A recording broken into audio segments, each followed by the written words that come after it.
नमस्कार मंडळी, पुन्हा एकदा स्वागत आहे नेहावीस ट्रॅव्हल टेल्समध्ये.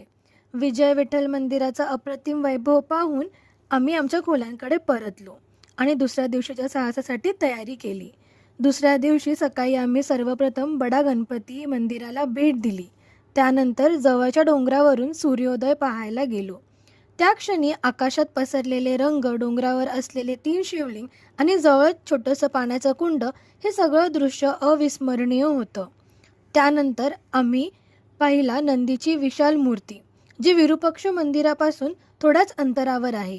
ही मूर्ती जवळपास 20 फूट उंचीची असून अखंड दगडातून कोरलेली आहे. त्यानंतर आम्ही तुंगभद्रा नदीच्या काठावर असलेल्या राम लक्ष्मण सीता मंदिराला भेट दिली. या मंदिराचं ऐतिहासिक महत्त्व असं की इथे रामायणाशी निगडीत अनेक दंतकथा सांगितल्या जातात. हंपी प्रवासातील आणखी एक वेगळाच अनुभव म्हणजे कोरकल राईड. गोलाकार होडीत बसून तुंगभद्रेच्या शांत प्रवाहात केलेला सफर हा निसर्ग सौंदर्य आणि शांततेचा संगम होतो. हंपीचा प्रवास संपवताना आम्ही परतीच्या प्रवासात पंढरपूर येथे थांबलो. विठोबा रुक्मिणीचं दर्शन घेतलं आणि आपला प्रवास एक आध्यात्मिक स्पर्शाने पूर्ण केला.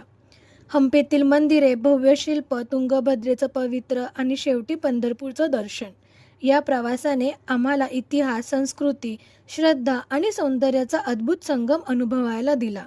हा प्रवास आमच्या आठवणीत कायम कोरला जाईल. ही होती आपल्या सुंदर भारतातील साहसिक सफरीची छोटीशी झलक. चला तर मग मंडळी, पुन्हा भेटूया आणखी एक रोमांचक अनुभवासोबत.